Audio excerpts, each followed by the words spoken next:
ایک اقلیت انسانوں کی ایسی ہوتی ہے جن کے لیے میں دو لفظ اب استعمال کر رہا ہوں، ذہین اور حساس۔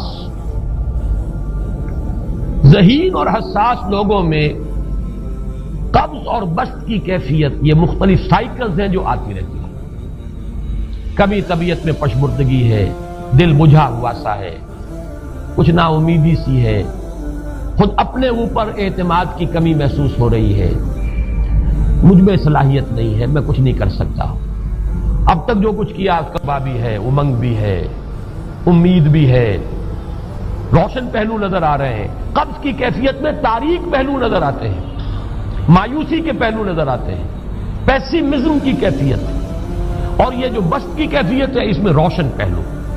دیکھو یہ بھی تو ہے نا، آخر یہ بھی تو ہوا ہے اور بھی ہو سکتا ہے، آخر اب تک میں نے یہ کام بھی تو کر لیا، آگے بھی مشکل آسان ہو سکتی ہے۔ یہ دو کیفیات ہیں قبض اور بسط کی، جن کو کہ صوفیاء کرام نے یہ اصطلاحات، یہ عنوان دیے، قبض اور بسط۔ جتنی انسان کے اندر حساسیت کی کیفیت زیادہ ہوگی، ذہانت زیادہ ہوگی، اتنا ہی یہ جو ویوز ہیں اس کی ایمپلیٹیوڈ زیادہ ہوتی ہے۔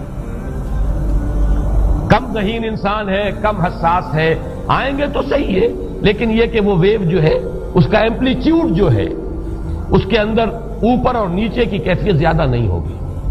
لیکن جتنا یہ معاملہ بڑھتا ہے یہ جو ویو ہے اس کے ایمپلیٹیوڈ بڑھتا چلا جاتا ہے۔ لیکن نارمل انسان کا معاملہ یہ ہے کہ یہ حدود کے اندر رہے، اسی کی ایک کیفیت جو ہے اب نارمل جب ہو جاتا ہے، یہی ہے جو جدید ہماری جو سائیکولوجیکل میڈیسن ہے اس میں اسے مینیکس ڈپریسو سائیکوسس کہا جاتا ہے۔ مایوسی ہوئی تو اتنی ہوئی کہ جیسے کمر ٹوٹ کر رہ گئی، اور اسی ڈپریشن میں ہوتی ہیں خودکشیاں، خودکشی کر جاتا ہے ڈپریشن۔ کچھ روشن پہلو نظر ہی نہیں آ رہا، کوئی امید کا پہلو نظر ہی نہیں آ رہا، کوئی صورت نظر نہیں آتی، کوئی امید بن نہیں آتی، کس طرف جاؤں، کدھر دیکھوں، کسے آواز دوں، اے ہجوم نامرادی دل بہت گھبرائے ہیں۔ اور جب آدمی محسوس کرتا I can't face these realities، یہ commits suicide۔ یہ اور جب کیفیت ہوتی ہے انشراح کی تو آدمی خوب بھاگ رہا ہے، دوڑ رہا ہے، امنگ ہے، محنت ہے، دوڑ رہا ہے، امیدیں ہیں، اب ہر چیز کا روشن پہلو نظر آ رہا ہے۔ عجیب ہے یہ، اصل میں مجھے کچھ تجربہ بھی ہوا ہے، ہمارے خاندان میں بھی یہ مرض موجود رہا۔ میرے والد مرحوم کافی طویل عرصے اس مینیک ڈپریسو سائیکوسس کے مریض رہے۔ کچھ ہوتا ہے یہ معاملہ، ویسے بھی شاید ہمارا خاندان جو ہے اس کیٹیگری میں آتا ہے جس میں ذہانت نسبتاً کچھ زیادہ ہے، حساسیت بھی نسبتاً کچھ زیادہ ہے۔ یہ دوسری بات ہے کہ کوئی شخص جو ہے یہ فلسفے کے طور پر اختیار کر لے کہ اپنے آپ کو ڈھیٹ بنا لینا ہے، یہ فلسفہ بھی بن سکتا ہے۔ لیکن یہ ہے کہ اگر آدمی چھوڑ دے اپنی طبیعت کو تو یہ دونوں کیفیات آتی ہیں۔ انہی کیفیات میں اگر یہ جو اپورڈ اینڈ ڈاؤنورڈ موومنٹ ہے یہ ایک حد سے نکل جائے تو یہ بیماری ہے مینیک سائیکوسس، مینیک ڈپریسو سائیکوسس۔ اس میں جب آدمی ہوتا ہے وہ اپر کیفیت میں تو اس کے اندر بڑی عظیمت ہے، روشنی ہے، امید ہے، لوگوں سے گفتگو کر رہا ہے، حق بول رہا ہے، خوب جو ہے محفل کے اندر، اب وہ محفل میں اسے دلچسپی محسوس ہو رہی ہے اور اسے ہر چیز کا روشن پہلو نظر آ رہا ہے، خود اپنے وجود کا بھی روشن پہلو، دوسروں کے وجود کا بھی، دوسروں کی بات میں سے بھی وہ اچھا پہلو تلاش کریں گے، وہ برا پہلو تلاش نہیں کریں گے۔ جب دوسری کیفیت ہے ڈپریشن کی، ہر ایک کی بات میں کوئی برائی نظر آئے گی، کوئی اس کی نیت کا فطور ہے، کوئی فساد ہے، کوئی یہ جو ہے بدنیتی کے ساتھ یہ بات کر رہا ہے، کوئی خیر کہیں ہے ہی نہیں، برائی ہی برائی ہے، مایوسی ہی مایوسی ہے، بدلی ہی بدلی۔ یہ ہے در حقیقت وہ کیفیت، اس کو غالب نے بہترین انداز میں تعبیر کیا ہے۔ ذہین اور حساس انسانوں میں ان کی جو ترقی ہے وہ انہی مراحل سے ہو کر گزرتی ہے، اور ہر ڈپریشن کے بعد، ڈپریشن میں اس سینس میں استعمال نہیں کر رہا یعنی بیماری کی حد تک پہنچنے والی ڈپریشن نہیں، صرف قبض کی حد تک پہنچنے والا معاملہ۔ ہر قبض کے بعد جب بسط آتا ہے تو آگے ترقی ہوتی ہے، جس کو آپ کہتے ہیں بائی لیپس اینڈ باؤنڈس، آدمی جو ہے چھلانگ لگاتا ہے، گویا کہ ایک درجہ جو پہلے تھا اس سے آگے درجہ انسان کا جو ہے اس سے بلند تر پوزیشن پر انسان پہنچتا ہے. ہر قبض کے بعد جو نیا بست آتا ہے وہ ایک نئی کیفیت، نئی شان، نئی بلندی، نئی رفعت لے کر آتا ہے. اس کو غالب نے تعبیر کیا ہے بہت خوبصورت انداز ہے. رکتی ہے میری طبع تو ہوتی ہے رواں اور. یعنی شاعر بھی کبھی ایسا وقت آتا ہے شعر جو ہے اس پر نازل ہی نہیں ہو رہا، شعر نہیں کہہ پا رہا، طبیعت میں رکاوٹ سی ہے، بندش سی ہو گئی ہے، کوئی کلام موضوع ہو ہی نہیں رہا. لیکن پھر جب یہ کیفیت جو ہے بدلتی ہے اور جب پھر بست کی کیفیت آتی ہے، رکتی ہے میری طبع تو ہوتی ہے رواں اور. پھر اس کے اندر ایک جولانی نئی ایک کیفیت جو ہے انشراح کی، وہ ایک بالکل نئی کیفیت، نئی شان کے ساتھ. یہ ہے وہ معاملہ جو ان آیات مبارکہ کے پس منظر میں ہے.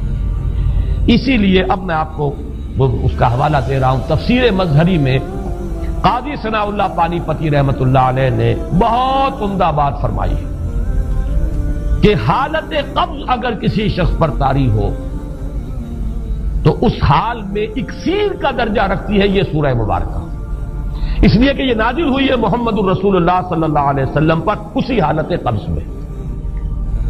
وَالضُّحَىٰ وَاللَّيْلِ إِذَا سَجَىٰ مَا وَدَّعَكَ رَبُّكَ وَمَا قَلَىٰ وَلَلْآخِرَةُ خَيْرٌ لَكَ مِنَ الْأُولَىٰ وَلَسَوْفَ يُعْطِيكَ رَبُّكَ فَتَرْضَىٰ أَلَمْ يَجِدْكَ يَتِيمًا فَآوَىٰ وَوَجَدَكَ ضَالًّا فَهَدَىٰ وَوَجَدَكَ عَائِلًا فَأَغْنَىٰ. یہ تمام آیات اب معلوم ہوگا کہ جیسے موتی پروئے ہوئے. ایک لفظ قبض، اب اس میں جو بھی واقعاتی اور جو میں نے آپ کو روایاتی جو بھی پس منظر بیان کیا وہ بھی فٹ بیٹھ رہا ہے. وہ خودکشی کا معاملہ بھی آ گیا، اس میں فٹ بیٹھ رہا ہے کہ بخاری شریف میں روایت موجود ہے کہ حضور فرماتے ہیں کہ میری طبیعت پر اس درجے اضطراب تھا، اتنی کیفیت جو ہے میری تشویش کی تھی کہ میرے دل میں بار بار خیال آتا تھا کہ پہاڑ پر چڑھ کر اپنے آپ کو نیچے گرا دوں. یہ سارے معاملات اب آپ کو محسوس ہوگا جیسے تمام کڑیاں جو ہیں وہ جڑ گئی، جیسے رات کو اب آپ اٹھ نہیں پا رہے، اضمحلال ہے، اعصابی جو ہے اعصاب اس درجے متاثر ہو چکے ہیں. صرف یہ ایک احساسات کی کیفیت نہیں ہے، آپ کی قوت فعلی جو ہے، قوت عملی، وہ بھی اس درجے متاثر ہو چکی ہے کہ کئی راتیں گزر گئی اور آپ رات کو نہیں اٹھ سکے، جس پر کہ ام جمیل کو یہ کہنے کا موقع مل گیا کہ معلوم ہوتا محمد تمہارا شیطان تمہیں چھوڑ دیا. اب یہ جملہ اپنی جگہ پر اس کی کاٹ ہے یقیناً، اس سے یضیق صدرک بما یقولون، لیکن وہ کیفیت جس کی وجہ سے یہ جملہ آیا ہے اس پر نگاہ دوڑائیے، اس پر نگاہ کو مرکوز کریں گے تو معلوم ہوگا ایک لفظ قبض، یہ قبض کی ایک کیفیت تھی. اس قبضی کی کیفیت کا ایک مظہر یہ ہے کیونکہ یہ بھی تو در حقیقت قلب مبارک جو ہے محمد الرسول اللہ صلی اللہ علیہ وسلم کا، اسی پر تو وحی کا نزول ہوتا تھا. یہ بھی وہی داخلی احساسات و کیفیات کا معاملہ ہے، یہی بھی در حقیقت یہ واردات قلبیہ ہی کا سارا معاملہ ہے. اس کو آپ خارج سے تعبیر نہیں کر سکتے. نہ ابھی کوئی ایسے مصائب تھے، نہ ایسی کوئی مشکلات تھیں، نہ ابھی کوئی رد و قضا ایسی شروع ہوئی، نہ ابھی کوئی بحث و نزاع کا معاملہ ایسا ہوا، نہ کوئی ابھی کوئی فزیکل پرسیکیوشن شروع ہوئی. یہ سب داخلی ہی کیفیات ہیں اور ان داخلی کیفیات کے حوالے سے ان سورہ مبارکہ کو اگر صحیح سمجھا ہے تو صوفیہ نے سمجھا. وہ جو اقبال کا شعر ہے کہ کچھ جو سمجھا میرے شکوے کو تو رضواں سمجھا، مجھ کو جنت سے نکالا ہوا انسان سمجھا. اور کون سمجھے گا؟ وہ تو سمجھے گا کہ دکھے ہوئے وہ دل کی صدا ہے. وہ کیا ہے جو اقبال کی وہ ایک نظم ہے، پرندے کی فریاد، گانا اسے سمجھ کر خوش ہونا سننے والے. یہ تو در حقیقت ایک دکھے ہوئے دل کی صدا، فریاد یہ صدا ہے. تو یہ کیفیت جو ہے رضوان سمجھ سکا ہے جو کہ داروغہ جنت ہے. اس نے سمجھا یہ وہی آدم جو نکالا گیا تھا یہاں سے، یہ اس کی فریاد ہے. کچھ جو سمجھا میرے شکوے کو تو رضواں سمجھا، مجھ کو جنت سے نکالا ہوا انسان سمجھا.